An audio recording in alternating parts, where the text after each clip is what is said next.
शायरी मुझे याद नहीं रहती, ना गाने क्या याद बात रहते है। हैं। सबसे पहले तो हमें बताएं मैम, क्योंकि हमारा टॉपिक ऑफ डिस्कशन भी मैंने पहले बताया है कैरियर काउंसलिंग। तो सैलरी बहुत कम देते हैं और एक ही उन्होंने बात याद की होती है, आपको यहाँ से सीखने को बहुत कुछ मिलेगा। तो वाकई वहां से उनको कुछ सीखने को मिल रहा होता है। तो यूनिवर्सिटीज में जो है आजकल प्यार मोहब्बत इतना जल्दी हो जाता है कि समझ ही नहीं आती। अच्छा। ठीक है, तो आपको क्या लगता है कि वो जो है प्यार मोहब्बत जो आजकल के हमारे होते हैं वो डिग्री पे भी असरअंदाज होते हैं? हाँ, ऑफ कोर्स, क्यों नहीं। फाइनेंशियली भी स्टेबल होना होता है, तो क्योंकि अगर आप, सिंपल सी बात है, अगर पैसे ही नहीं है तो फिर जिंदगी जीना बहुत मुश्किल हो जाती है। अस्सलाम वालेकुम नाजरीन, मैं हूं आपका होस्ट दानियाल रजा और रोड टू सक्सेस पॉडकास्ट में खुशामदीद। नाजरीन, आज का जो हमारा टॉपिक है वो एक स्पेसिफिक टॉपिक है कैरियर काउंसलिंग का। उस पे डिस्कशन के लिए हमारी जो आज की गेस्ट हैं, हमारे पॉडकास्ट की जो मेहमान शख्सियत हैं, वो हैं शिबा रोज सुल्तान, जो कि यूसीपी में बतौर इंग्लिश लेक्चरर अपने फ़राइज़ बखूबी अंजाम दे रही हैं।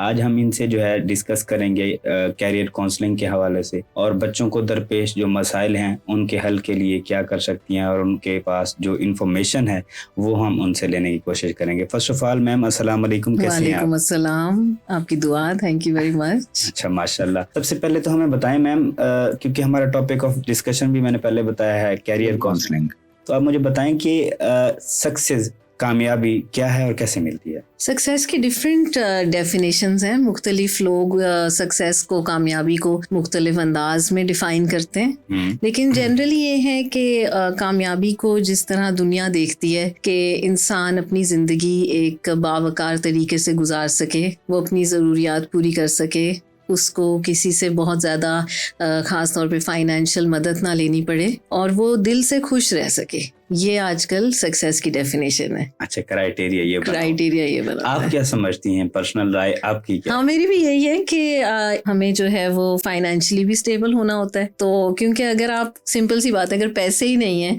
तो फिर जिंदगी जीना बहुत मुश्किल हो जाती है। तो एक फाइनेंशियल स्टेबिलिटी तो एक एलिमेंट है सक्सेस का, लेकिन इस लेवल की फाइनेंशियल स्टेबिलिटी के उसकी वजह से इंसान का ज़हनी सुकून चला जाए, वो फिर सक्सेस नहीं है। वो तो फिर आप अपने पैसे को अर्न करने के लिए एक तरह से अपना खून ही जला रहे हैं। सही। तो success is health, success is peace of mind and success is finances. अच्छा, माशाल्लाह, आपने बहुत अच्छी तरह से एलेबोरेट किया है। अच्छा, अब मुझे बताएं, जो हमारे आजकल के स्टूडेंट्स हैं, यंग जनरेशन है, उनको कैरियर चूज करते वक्त कौन सी चीजें देखनी चाहिए? कैरियर का इंतखाब करते वक्त किस तरह करें? क्योंकि वो डबल माइंडेड होते हैं, बाज़ दफा चीजों से डबल माइंडेड होती है, फील्ड्स इतनी ज्यादा हो गई हैं कि बच्चे परेशान होते हैं। आप क्या समझते हैं, किस तरह वो कर सकते हैं कैरियर चूज करने के लिए? आई थिंक कैंडिडेट्स को ये सोचना चाहिए कि जो मुश्किल दिन होगा, जो चैलेंजिंग वक्त होंगे,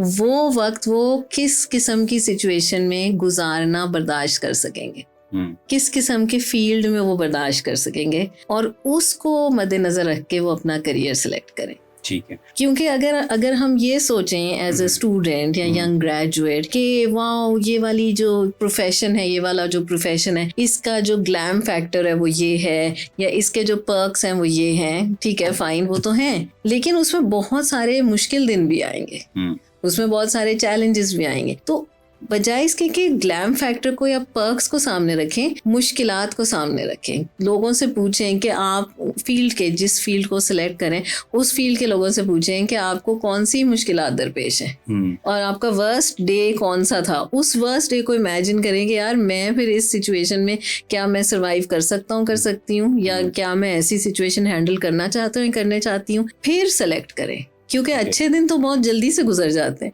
सर्वाइवल तो उसका होता है ना जो फिटेस्ट है, fittest in the problematic times. बिल्कुल। तो उसको देख के फिर सेलेक्ट करें। अच्छा, अगर इसको हम सादा अल्फाज में कहें तो एनालिसिस करना चाहिए। बिल्कुल करना चाहिए, एब्सोल्युटली, और मुश्किलात का एनालिसिस करना चाहिए। अच्छा, आप ये बताएं, एक कामयाब प्रोफेशन हमेशा हमारी जो है दिलचस्पी से जुड़ा रहना चाहिए, या मार्केट डिमांड जो है उसको भी मद्देनजर रखना चाहिए? अगर मैं एग्जांपल दूं उसकी, अगर टाइम चल रहा है डॉक्टर्स का, तो हमने जो है इंजीनियरिंग की हुई है और हम थोड़े से फ्लॉप जा रहे हैं, ठीक है, लेकिन वो हमारी पसंद है, तो इसमें किस तरह आप क्या समझते हैं, क्या डिफरेंस होना चाहिए? जो हमारी चॉइस है उसमें रहें या फिर जो मार्केट डिमांड है उसमें जाएं? उसमें कि जो आप सवाल करें ना, इसका कोई एब्सोल्यूट आंसर नहीं है।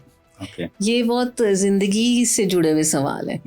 तो ये डिसाइड करना कि अपने चॉइस पे जाना है या मार्केट डिमांड पे जाना, तो मार्केट डिमांड तो फ्लूइड होती है, वो 2 साल हाई चली जाती है, फिर 10 साल डाउन चली जाती है, फिर हाई चली जाती है। लेकिन बार बार मैं यही देखती हूँ कि जो लोग सक्सेसफुल हैं हमारे इर्द गिर्द, वो लोग हैं जिन्होंने दोनों चीजों का मिक्सचर सेलेक्ट किया, कि अपनी चॉइस भी रखी थोड़ी सी और थोड़ा सा मार्केट को भी सामने रखा। क्योंकि अगर वाकई में मार्केट नहीं होगी और सिर्फ अपनी चॉइस ही, फॉर एग्जांपल एक रैंडम एग्जांपल है पॉटरी मेकिंग, कि मुझे पॉटरी बनाने का बहुत शौक है फर्ज करें, और मैं कहूँ कि मैंने बहुत बड़ा पॉटर बनना है, तो पॉटर बेचारों की तो इतनी तो नहीं है ना। बिल्कुल ऐसे। तो ऑन द अदर हैंड अगर आप एक इंटीरियर डिजाइनर बने, आप उसको कहेंगे ओके ठीक है, एक रुझान है मेरा पॉटरी की तरफ, लेकिन इसको नेक्स्ट लेवल पे लेके जाएं कि हम इंटीरियर डिजाइनिंग करें या आप पॉटरी का कोई बिजनेस करें, तो फिर आप दोनों चीजों को ब्लेंड करेंगे और then you will be on the road to success. हाँ जी, ये बड़ी काम की बात है। मतलब एक कोई चीज छोटी है, अगर मैं इसको सादा अल्फाज में करूं,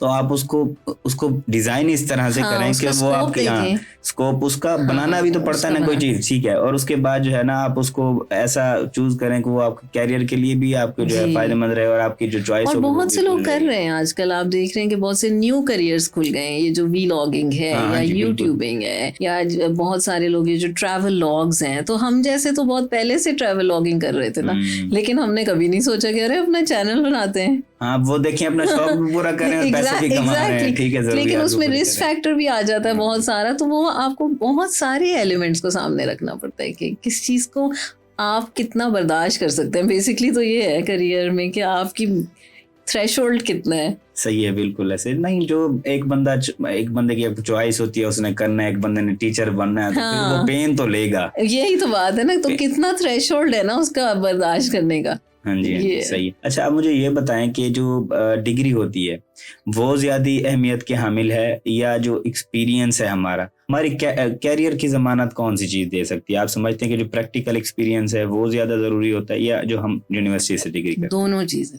डिग्री के बगैर भी आप जो हैं या हम जो हैं वो फुली इक्विप नहीं होते। अब बहुत सा आजकल ये जोक्स चलते हैं नेट पे भी कि so many days have passed और अभी तक मैंने a+b=ab² यूज नहीं किया। तो ऑब्वियसली वो आपने यूज नहीं करना है, वो एक ब्रेन की ट्रेनिंग हुई थी, वो यूज हो रही है। तो डिग्री डेफिनेटली ज़रूरी होती है। डिग्री में आप एक जो इंसान होता है वो बनता है, फॉर्मेटिव ईयर्स होते हैं कि उसमें लोग अपने आप को डिस्कवर करते हैं, अपने फील्ड को डिस्कवर करते हैं और बढ़ते हैं उसमें। डिग्री की एक अपनी वैल्यू है, लेकिन ऐसे भी लोग हैं जो सिर्फ पढ़ते जाते हैं और वो हैंड्स ऑन एक्सपीरियंस नहीं लेते, वो फील्ड का एक्सपीरियंस। हाँ, तो वो फिर ये होते हैं कि एक आइडियलिस्टिक वर्ल्ड में होते हैं, उनको रियलिटी ऑफ द फील्ड नहीं पता होती। और ये ज़रूरी नहीं होता कि जूनियर्स में, ये बड़े बड़े सीनियर्स में भी होता है। फॉर एग्जांपल हॉस्पिटल्स के जो एडमिन साइड के लोग होते हैं, वो ज़्यादातर MBA उन्होंने किया होता है इन हेल्थ मैनेजमेंट, लेकिन क्योंकि उन्होंने हॉस्पिटल में मोस्ट ऑफ द टाइम, ऐसे होंगे जिन्होंने किया होगा as a nurse, as a doctor experience नहीं लिया होता, तो उनको ग्राउंड रियलिटीज बतानी पड़ती हैं कि देखें रियलिटी ये है। बिल्कुल। तो ग्राउंड रियलिटी को एक्सपीरियंस करना हर किसी की जरूरत है, फिर वो बेटर डिसीजन मेकिंग करते हैं। आप समझती हैं कि डिग्री के साथ एक्सपीरियंस? Absolutely, yes. अगर इन दोनों में से कोई एक चीज पीछे रह जाती है तो वो आप नहीं समझते। हाँ, नहीं। इकोनॉमिक सर्वे हुआ है 2023 और 2024 का, अकॉर्डिंग टू सर्वे, तो उसमें जो है 45 लाख जो है पाकिस्तान की आबादी, ठीक है, नौजवान जो हैं वो बेरोजगार हैं, और उनमें शरह जो है ना 15 ईयर से लेके 24 तक जो एज है, नौजवान हमारी यंग जनरेशन है, उनमें बेरोजगारी की शरह आम है। इसकी वजूहात क्या है? इसकी जो ज्यादा हम देख रहे हैं स्पेशली अपने कॉन्टेक्स्ट में, वो ये है कि हम लोग नॉर्मल चीजों को एक्सेप्ट नहीं करते। अब अगर आप ये एज ग्रुप बता रहे हैं 15 to 24, हाँ जी, तो अगर आप सर्टन कंट्रीज में जाके देखें तो 15, 16, 17, 18, 19 तक साल के जो बच्चे हैं, टीनेजर्स, वो कौन सी जॉब कर रहे होते हैं? वो वेटर्स बने होते हैं, वो न्यूज़पेपर डिस्ट्रीब्यूट कर रहे होते हैं, वो बेकरी से मिल्क की बोतलें डिस्ट्रीब्यूट कर रहे होते हैं, वो इस तरह के काम कर रहे होते हैं और उनको कोई मसला नहीं होता ये काम करने में। लेकिन हमारे माशरे में हम अपने बच्चों को, हमें बहुत प्रॉब्लम होगी कि अगर हम कहें कि हमारा जो बच्चा है वो फलाने रेस्टोरेंट में वेटर का काम कर रहा है, या वो न्यूज़पेपर बॉय बना हुआ है। तो वो मसला ये कि चॉइस ऑफ जॉब वो एक्सेप्ट नहीं करते। अब ये तो अभी कल परसों एक बहुत सीनियर हमारी हेड है, उनसे बात हो रही थी, तो वो ये कह रही थी कि जो नए ग्रेजुएट स्टूडेंट्स हैं उनके लिए हम जॉब अरेंज भी करते हैं और वो जॉब उनको मिलती है entry level job 60-70,000 per month की। तो वो स्टूडेंट्स न्यू ग्रेजुएट्स उस जॉब को रिजेक्ट कर देते हैं कि इतने से पैसों के लिए तो हम नहीं आ रहे। अब ये इतने से पैसे नहीं है, यही स्टैंडर्ड है, ये कहीं भी चले जाएंगे यही स्टैंडर्ड है। यहाँ से तो स्टार्ट होंगी ना चीजें, स्टार्ट भी तो होनी होती है ना कहीं से। और कई जगह यहीं तक रहेंगी काफी सालों तक। लेकिन तो उसकी एक्सेप्टेंस जब आप मतलब क्या समझते हैं कि मतलब स्टूडेंट्स क्या समझते हैं कि वो एकदम से बहुत बड़े ऑफिस में बैठ जाएंगे और एकदम से बहुत बड़ा पे चेक आ जाएगा। पे चेक एकदम से नहीं बढ़ाता। You have to start with the basic. इसको कहते ही बहुत पोलाइट लैंग्वेज में एंट्री लेवल है कि अभी तो आप एंटर ही हुए हैं, तो उसको एक्सेप्ट नहीं कर, इसीलिए तो फिर वो जॉब नहीं ले रहे हैं कोई भी। तो उसमें ये कि हमें अपने आप को अडेप्टेबल रखना होता है जॉब में सक्सेस या किसी भी करियर में सक्सेस के लिए। जितना आप अपने आप को ओपन रखते हैं, अडेप्टेबल रखते हैं डिफरेंट सिचुएशंस के लिए, डिफरेंट पे स्केल्स के लिए, तो उतने दरवाजे फिर खुलते हैं। हाँ जी, बिल्कुल सही है। अच्छा, आजकल जो पाकिस्तान के हालात हैं ओवरऑल, आपको भी पता है, हमें भी पता है, हर किसी को पता है, महंगाई जो है वो आसमान को छू रही है और जो तनख्वाहें हैं, जिनकी जितनी तनख्वाहें हैं उनसे घर भी मुश्किल से लोगों के चलते हैं। इश्यूज काफी बढ़ गए हैं लोगों के।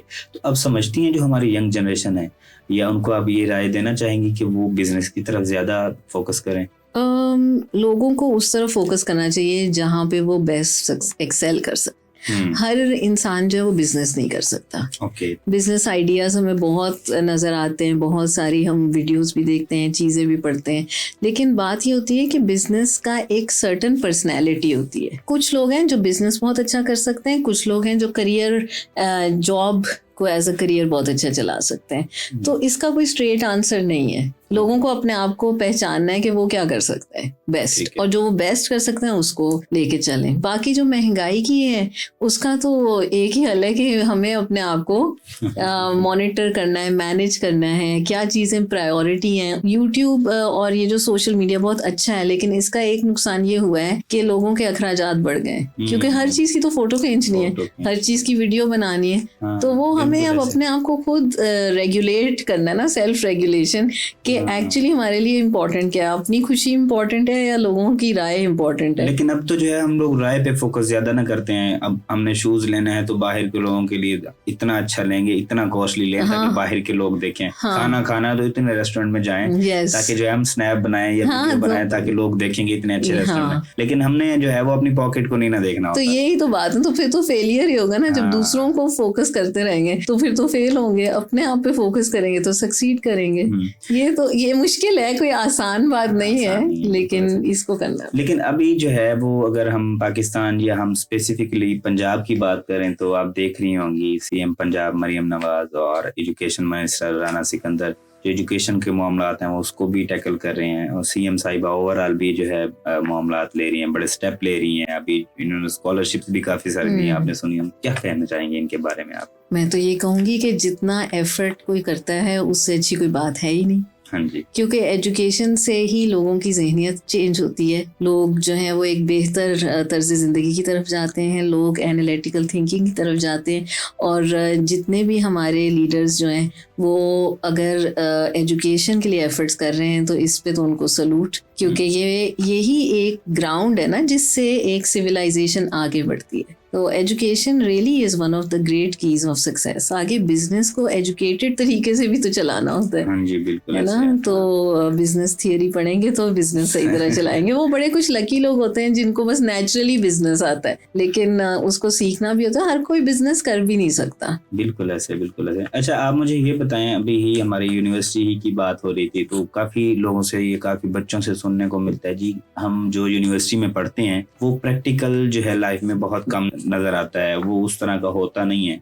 और ये जो है ना सिर्फ यूनिवर्सिटीज जो है वो नंबर्स पूरे करने के लिए या अपने क्रेडिट और पूरे करने के लिए जो है वो सब्जेक्ट ऐसे ही जो है वो बांध देती है हमारे बंदे, और प्रैक्टिकल लाइफ में इतना ज्यादा वो नहीं है। तो इस पे आप क्या कहना चाहेंगे, क्योंकि आप पढ़ा रही हैं यूनिवर्सिटी? हाँ, इसमें ये होता है ना कि जो बंदा बात कर रहा हो तो उसको भी तो हमें देखना चाहिए कि ये है कौन, इसका अपना कितना जो है वो एक्सपर्टीज है, कितना एक्सपीरियंस है। तो जो भी चीज स्कूल में पढ़ाई जाती है या यूनिवर्सिटी में पढ़ाई जाती है, कॉलेज में पढ़ाई जाती है, that is based on educational theory. वो एक फिलोसॉफिकल बैकग्राउंड के ऊपर बनी होती है, और वो एक्चुअली बंदे के ब्रेन को टारगेट करती है कि अगर आप एल्जेब्रा पढ़ रहे हैं या अगर आप आर्ट पढ़ रहे हैं या अगर आप कोई लैंग्वेज पढ़ रहे हैं, तो उससे आपके ब्रेन के कौन से वाले हिस्से जो है वो डेवलप हो रहे हैं। ऑब्वियसली A+B नहीं यूज होगा डायरेक्टली, कोई किसी इंटरव्यू में नहीं पूछेगा, लेकिन लोग आपकी लर्निंग आपके काम में नजर आएगी, लोग वो देखेंगे।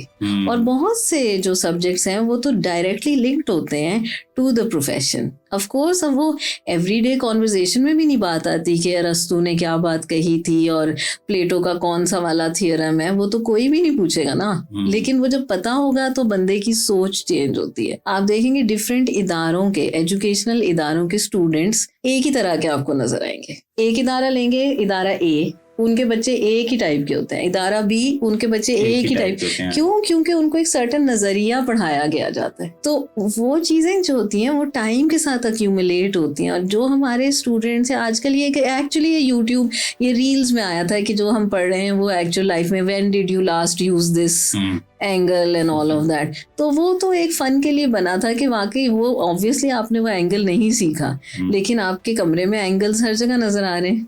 बिल्कुल ऐसे ना।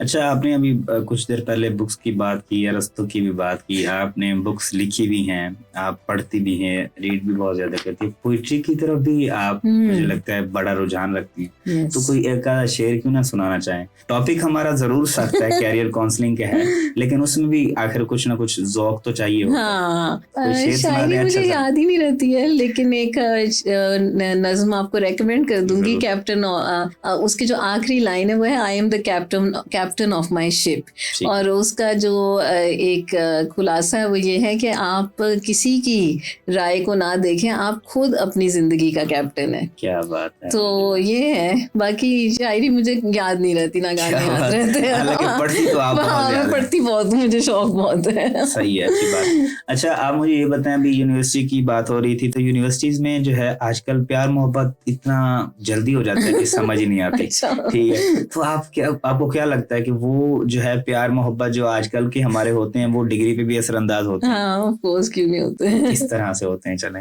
मुझे डिस्ट्रैक्ट हो जाते हैं लोग ना, क्योंकि वो अपने काम पे फोकस कम करते हैं और अपने दूसरे काम पे ज्यादा फोकस करते हैं।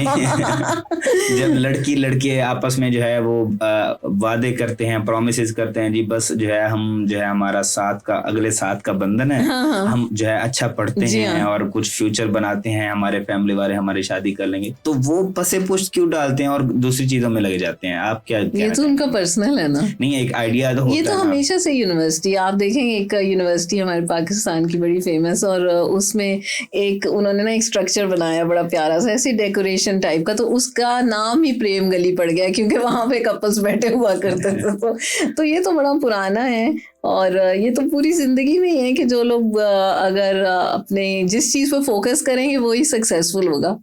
तो अगर वो अपनी ओनली रिलेशंस पे फोकस करेंगे तो उनकी रिलेशन सक्सेसफुल होंगी। ऑन द अदर हैंड अगर वो करियर पे फोकस करेंगे, वो अगर दोनों को बैलेंस करेंगे, ये तो अपने ऊपर है। हाँ, अपने ऊपर, ये भी आप सही कह रहे हैं। लेकिन यूनिवर्सिटी लाइफ में थोड़ा अपने मोहब्बतों को कंट्रोल करना चाहिए और अपने करियर पे और अपनी लर्निंग पे ज्यादा फोकस करना चाहिए। टाइम भी तो वही होता है ना, वही टाइम है, उसी टाइम बंदा जो है वो क्रिएटिव माइंड होता है, तो और करने वाले बहुत कुछ करते हैं। हमारे सामने लोग बैठे हैं जो बहुत कुछ करते हैं अपनी पढ़ाई के साथ साथ। तो ये कि ये तो अपने टाइम को किस तरह मैनेज करना है, ये सबका अपना है। हाँ जी, बिल्कुल ऐसे। अच्छा, आप मुझे ये बताएं, अभी हमारी सैलरी की भी बात हो रही थी। अच्छा, आप बता रही थी कि टीचर कोई डिस्कस कर रहे थे और बता रहे थे 60 से 70 हज़ार जो है हम नए ग्रेजुएट्स को कोई जॉब करते हैं तो वो सैलरी मिलती है, लेकिन वो उस पर खुश नहीं होते। कहीं पे ऐसा भी तो होता है ना कि अब जाएं, आपके बॉस जो है आपको सैलरी बहुत कम देते हैं, और वो जो है ना एक ही उन्होंने बात रीड याद की होती है, आपको यहाँ से सीखने को बहुत कुछ मिलेगा। तो वाकई वहां से उनको कुछ सीखने को मिल रहा होता है या बहुत सिर्फ अपना फायदा लेने के लिए कि जी कम तनख्वाह में इनसे जो है ना ज्यादा काम ले लेते हैं, तो वो भी तो उस वो चक्कर में सीखेंगे रहते ही हैं। ना कि कम कैसी सिचुएशंस है। नहीं मतलब ये बॉस की बात को आप फेवर कर रही हैं कि जो बंदा जॉब कर रहा है उसकी बात को फेवर कर नहीं, रही आई हैं? थिंक कि अगर किसी को हायर कर रहे हैं कोई भी, तो जो उनका बनता है वो तो देना चाहिए। ये जी। कहना कि आपको सीखने का बहुत मिलेगा, तो सीख तो वैसे भी सीख ही लेंगे, और बुरे एक्सपीरियंसेस से बंदा क्यों सीखे। हाँ जी, बिल्कुल। आप डिजर्व करते हैं, हम इंसान डिजर्व करते हैं कि हमारी लाइफ में अच्छे एक्सपीरियंसेस हो, मेंटोरशिप हो, और हम अच्छी तरह सीखें। और सैलरी पैकेजेस जो हैं वो फेयर होने चाहिए कि स्टूडेंट के बहुत ज़्यादा भी नहीं आप दे सकते, क्योंकि salary packages are based on experience, on education, on lots of other factors. लेकिन जितना बनता है, जितना अच्छा आप कर सकते हैं उतना करेंगे तो लोग मोटिवेट होंगे, क्योंकि अच्छे लोगों को रिटेन भी तो करना है ना। ये तो है। फिर इसी चीज से तो जो है वो लोग कुछ सियाने भी हो जाते हैं, लोगों को पता भी लग जाता है जो एम्प्लॉय होते हैं, या कुछ लोग होते हैं वो डिसहार्ट भी हो जाते हैं कि यार मैं आउटपुट इतना ज्यादा दे रहा हूँ और बॉस जो है वो मुझे यही बात करते हैं, जी आपको सीखने को यहाँ से बहुत कुछ मिलेगा, तनख्वाह आपकी 10,000, आपको सीखने को यहाँ से बहुत कुछ मिलेगा। कई लोग कहते हैं देखिए आप इस जगह काम कर रहे हैं तो ये नाम ही बहुत है, तो उस नाम के साथ तो आप जो है अपने बिल्स नहीं ना पे कर सकेंगे। बिल्कुल ऐसे, बिल्कुल ऐसे। अच्छा आप मुझे ये बताएं, हमारा ऑलमोस्ट जो है प्रोग्राम आखिर की तरफ जा रहा है, एंड की तरफ जा रहा है। जो हम जॉब्स के लिए ट्राई करते हैं, नए ग्रेजुएट भी करते हैं और जो ग्रेजुएट नहीं भी होते वो भी करते हैं, जॉब्स तो चाहिए होती हैं अगर उनके पास कोई और सोर्स नहीं है। बिल्कुल। तो वो जो है उनको जॉब जब नहीं मिल रही होती तो क्या उनको घर बता देना चाहिए कि अम्मा जी अब्बा जी मुझे अभी जॉब नहीं मिल रही, या बस वही बैग उठा के और रफू चक्कर डेली की तरह नहीं तो क्यों बोल रहे हैं? नहीं वो फिर घर की भी तो कुछ एथिक्स होते हैं, बंदे का सेल्फ भी होता है कि यार अभी अब्बा जी कहेंगे कि भाई तुम्हें जॉब नहीं मिल रही, तुम नाअहल इंसान हो, हाँ, तुम धरती पे बोझ हो। बोझ हो। तो क्या अब्बा जी की वो बातें सुन लेनी चाहिए या बैग उठा के सुबह डेली जो है बताना चाहिए ताकि वो आपके लिए दुआ कर सकें, वो आपको जॉब मिल सके। डायलॉग वो अगर धरती पे बोझ वाला, उसका क्या तो आप हैं ना फिर। जब जॉब नहीं मिल रही तब तो है। वही तो। बिल्कुल। अच्छा हमारी यंग जनरेशन को आप बहुत ज्यादा आपने मुताला किया हुआ है, बहुत ज्यादा आपने दुनिया देखी हुई है, जितना हम समझते हैं आपने बहुत कुछ देखा हुआ है। थैंक यू दानिया। और आपने वुमेन एम्पावरमेंट में औरतों के लिए, फीमेल के भी बहुत ज्यादा काम किया हुआ है, इंटरनेशनल लेवल पे भी उनके इश्यूज को उजागर किया। आप मेल या फीमेल इन दोनों को मिला के हमारी जो जनरेशन है आप उसको किस तरफ जाता देख रही हैं और आप उनके लिए क्या एडवाइस देना चाहेंगे? हमारा last final question. I think हमारी जो जनरेशन है करंट स्पेशली बहुत एक्टिव है, बहुत कैपेबल है और बहुत नॉलेजेबल है। उन्होंने अपने आप को कहीं से भी दुनिया से पीछे नहीं रखा। आप कोई छोटा सा भी काम कहते हैं, कोई छोटा सा प्रोजेक्ट कहते हैं, किसी यंग स्टूडेंट्स को कहते हैं, वो बहुत अच्छा करके देते हैं। बिल्कुल ऐसे। बस उसमें ये कि ये लोग डिस्ट्रैक्टेड बहुत ज्यादा है, प्रोडक्ट के ऊपर फोकस कम करते हैं और उसकी जो है प्रमोशन में बहुत ज्यादा फोकस करते हैं, या फिर इधर उधर डिस्ट्रैक्टेड बहुत रहते हैं। आप प्रूव करेंगे अपने आप को अपने काम से, ना किसी फेक वाली वीडियो से प्रूव करेंगे, ना तस्वीरों का कोई फायदा होता है। आपके सामने बहुत सारे एग्जांपल्स हैं जहां लोगों की बहुत वीडियोस और बहुत फोटोज हैं और उनका काम नहीं। तो मेहनत करें, फोकस करें, डिफरेंट एलिमेंट्स पे मेहनत करें, अपनी नेटवर्किंग पे मेहनत करें, अपने काम पे मेहनत करें। जो भी आपका फील्ड है उसको डेप्थ में पढ़ें, उसको डेप्थ में प्रैक्टिस करें। अगर जॉब्स नहीं मिल रही, प्रोजेक्ट्स नहीं मिल रहे, वॉलंटियर करें। जब फ्री में जाएंगे, इदारों को अपने सर्विसेज प्रोवाइड करेंगे कि जी मुझे ये काम आता है, तो आई डोंट, अगर आपका बजट नहीं भी है तो I am willing to come and spend 2 घंटे हफ्ते के, इतने से तो वीकेंड पे दे ही सकते हैं। तो अपनी कंट्रीब्यूशन देंगे दुनिया को तो दुनिया आपको वेलकम करेगी। हाँ, फिर फास्ट होना भी होता है। वो एलन मस्क का मैं पढ़ रहा था कुछ दिन पहले, वो बता रहे थे कि मैं सोचता हूँ काम ना कि मैंने ये एक काम जो है वो 10 साल में करना है। जब मैं सोच लेता हूँ फिर मैं ये सोचता हूँ, जब मेरा वो टारगेट पूरा हो जाता है कि 10 साल में ये हो जाएगा, फिर मैं ये सोचता हूँ 10 साल में क्यों, 10 साल में तो बाकी भी करेंगे, वही तो मैंने अब इसको 1 साल में करना है। यही तो बात है। तो वो जो है इतना ज्यादा, क्योंकि हम क्रिएटिव माइंड है, हमारे जो पाकिस्तान का ये खित्ता है ना, बिल्कुल क्रिएटिव है, आर्टिस्टिक हमारे एक सिविलाइजेशन है ना। लेकिन हम जो है उसको सही तरह से यूटिलाइज नहीं कर पाते, नहीं कर रहे। हम सारा टाइम, ज्यादा टाइम डिस्ट्रैक्टेड है। डिस्ट्रैक्टेड। और तो हमें अपनी डिस्ट्रैक्शंस को साइड पे करके, डिस्ट्रैक्शंस को थोड़ी सी जगह दे दें, चले अपने एक आधा घंटा डिस्ट्रैक्टेड रहे, लेकिन बाकी जो है 10-12 घंटे, उनमें से 2-3 घंटे तो अपने पैशन को दें ना, जो आपका प्रोफेशनल पैशन है उसको। अच्छा, इसमें कोई गवर्नमेंट का भी कोई रोल है, आप समझती हैं कि वो भी इसमें पार्टिसिपेट करे या करती है? गवर्नमेंट के बहुत सारे प्रोजेक्ट्स होते हैं, बहुत सारी अपॉर्चुनिटीज होती हैं, बहुत सारी स्कॉलरशिप्स होती हैं। वो इंडिविजुअल बेसिस पे जब लोग ढूंढते हैं तब पता चलता है कि अरे ये अपॉर्चुनिटी भी थी। ये बंदे के अपने अंदर होता है ना कि वो किस किस चीज को परस्यू करता है। जब वो परस्यू करता है तो उसके लिए बहुत सारे डोर्स खुल जाते हैं। अपॉर्चुनिटीज हैं, आप अपॉर्चुनिटीज हर जगह हैं, बिल्कुल हैं, क्यों नहीं है। बहुत बहुत शुक्रिया, thank you for inviting me. Thank you so much जी। तो नाजरीन, आप सुन रहे हैं, हमारे साथ मौजूद हैं शिबा रोज सुल्तान। इन्होंने काफी अच्छी बातें की, यंग जनरेशन के लिए बहुत ज्यादा इन्फॉर्मेशन थी, इन्फॉर्मेटिव वीडियोस थी और काफी हंसी मजाक भी हुआ। मैम, आप कोई बात कहना चाहें? बहुत शुक्रिया मुझे इनवाइट करने के लिए, और सबको मैं यही कहूंगी कि अपने ऊपर यकीन रखें, डिसहार्ट नहीं हो, और जो आजकल की फिल्टर्ड दुनिया है उसको देख देख के ज्यादा भी इम्प्रेस ना हो, चीजों को बैक एंगल को भी देखें और अपने में यकीन करके अपना काम करें, तो आप जरूर शाइन करेंगे। You will be on the road to success. बहुत अच्छे। Thank you so much. Thank you जी। तो नाज़रीन, उम्मीद करते हैं कि आपको हमारा ये पॉडकास्ट बहुत अच्छा लगा होगा। मिलते हैं इंशाल्लाह नेक्स्ट प्रोग्राम में। फिल वक्त के लिए अल्लाह हाफिज, अल्लाह निगहबान।